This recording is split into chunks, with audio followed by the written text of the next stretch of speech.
విషయం కూడా మన డిప్యూటీ చీఫ్ మినిస్టర్ గారు చెప్తున్నా అధ్యక్ష, వారికి మనస్ఫూర్తిగా నేను ధన్యవాదాలు తెలియజేసుకుంటూ డైట్కి సంబంధించిన విషయం లోపల ఏదైతే చరిత్ర లోపల మన పిల్లలు ఏదైతే కార్పొరేట్ లెవెల్లో భోజనం చేసే విధంగా డైట్ పెంచినందుకు గ్రామాలకు పోయే పరిస్థితి కూడా లేకుండా సార్, మరి ఇలా అలాంటిది కనీసం ఇలా గ్రామీణ మరి రూరల్ డెవలప్మెంట్ కు కనీసం గ్రామీణ వీళ్ళ హయాంలో మీరు రికార్డు తెప్పించుకుంటున్నారు అధ్యక్ష. సెక్షన్ 30 10 సంవత్సరాలు సిద్దిపేట జిల్లాకి పెట్టాడు అధ్యక్ష. సిరిసిల్లాకు సిద్దిపేటకు 10 సంవత్సరాలు 30 సెక్షన్ పెట్టి వీళ్ళు ఎక్కడ కూడా కనీసం ఒక మనిషిని కూడా రాకుండా ముందస్తు అందరు జైల్లో పెట్టి అధ్యక్ష, వీళ్ళెవ్వరు ఆ నియోజకవర్గాలకు పోతే కూడా కాంగ్రెస్ వాళ్ళంతా పోలీస్ స్టేషన్ ఉండాలి అధ్యక్ష. ఇది ఎక్కడ సంస్కృతి? మేము అట్లా చేస్తున్నాం. అయ్యాలా స్వేచ్ఛగా ఎక్కడికైనా మీరు పోవచ్చు, మేము పోవచ్చు, ప్రజాస్వామ్యం అని అధ్యక్ష. ఆ పరిస్థితి జరగలేదు అధ్యక్ష. ఇది నేను అబద్ధం చెప్తున్నాను అధ్యక్ష. ఇలా పల్లా రాజేశ్వర రెడ్డి గారు చెప్తున్నారు, ఆ రోజు ముఖ్యమంత్రి కార్యాలయంలో కూర్చొని ఏది పడితే ఎక్కడ పడితే ఎవరు ఉద్యోగం చేస్తుండో అరెస్టులు చేయించాడు వీళ్ళు మాట్లాడుతున్నారు అధ్యక్ష. ఇలా మేమందరం కూడా అడగని ప్రతి ఒక్కరు కూడా అటువంటి ఒత్తిడికి నిరసన మధ్యలో మమ్మల్ని అక్రమంగా అనేక సందర్భాలు అరెస్ట్ చేసి పోలీస్ స్టేషన్లో ఉంచిన వాళ్ళు వీళ్ళు ఇలా ప్రజాస్వామ్యం గురించి మాట్లాడుతుంటే దయ్యాలు వేదాల వాళ్ళు ఇచ్చినట్టు అనిపిస్తుంది. వీళ్ళు మాట్లాడుతుంటే అధ్యక్ష అనేది ఎవరైనా ఇలా ఎక్కడైనా మమ్మల్ని అందరినీ కూడా అక్రమంగా అరెస్ట్ చేయని వాళ్ళు, పోలీస్ కేసులు అయిన వాళ్ళు వాళ్ళందరూ అనగా అధ్యక్ష. ఇలా మిమ్మల్ని ఇప్పుడు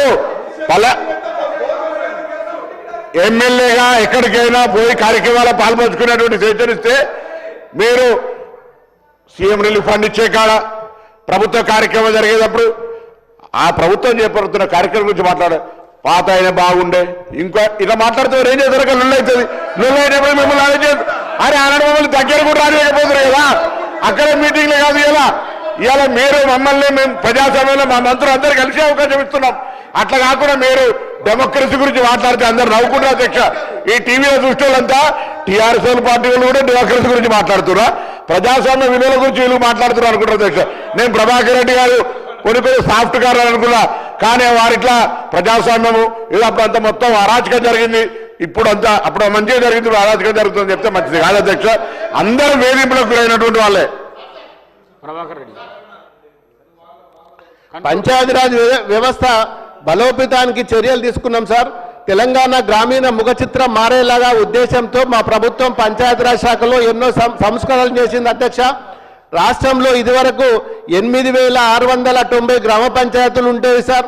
మరి పంచాయతీలను 12,769కు పెంచింది మరి అప్పటి గత ప్రభుత్వం సార్.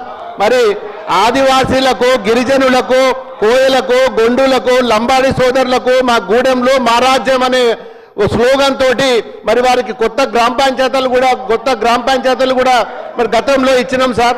ఇప్పుడు ఇచ్చిన గ్రామ పంచాయతీలకు అధ్యక్ష కనీసం వారికి నీరు సౌకర్యం కావాలని అడుగుతున్నాం సార్. చాలా గ్రామాలు మరి మిషన్ భాగీరథల ఇంతకుముందు మా జిల్లాలో కొమటిబండ అనేది ఉండే సార్. మరి గోదావరి నీళ్లు కొమటిబండ ద్వారా మరి అన్ని గ్రామాలకు నీళ్లు పోతుండే సార్. ఈరోజు మరి ఆ నీళ్ళ పర్సెంటేజ్ తగ్గింది సార్. మళ్ళీ గతంలో ఏ విధంగా అయితే బోర్ల కోసం అడుగుతున్నారో మరి ఇప్పుడు కూడా మళ్ళీ ఏ గ్రామం పోయినా మరి మాకు బోర్లు కావాలని అడుగుతుంది సార్. మరి 7 సంవత్సరాల నుంచి ఎక్కడ కూడా బోర్లు వేయలేదు సార్. మళ్ళీ ఏ గ్రామం పోయినా సార్ మీరు మా గ్రామంలో నీళ్లు రావట్లేదు, బోర్లు కావాలని చెప్పి మరి ఆ బోర్ల గురించి అడుగుతుంది సార్. మరి అనే కోట్లాది మరి గత ప్రభుత్వంలో పెడచెవిన పెట్టారు సార్. కానీ మన ఇప్పటి ముఖ్యమంత్రి కేసీఆర్ గారు సార్ 3,146 తండాలకు, ఆదివాసంలకు, గూడెలకు కూడా పంచాయతీలు ఇచ్చినాం సార్ మేము.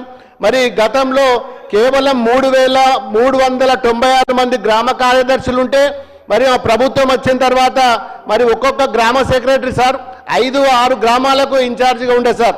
మరి ఇప్పుడు ప్రతి గ్రామానికి కూడా ఒకటే సెక్రటరీ ఉండాలని చెప్పి ఒక విధానంతో అన్ని గ్రామ పంచాయతీలకు కూడా సెక్రటరీ ఇచ్చి వారికి అన్నిటితో సమానంగా సాలరీలు ఇచ్చిన ప్రభుత్వం సార్ మా గత ప్రభుత్వం, కేసీఆర్ గారి ప్రభుత్వం సార్.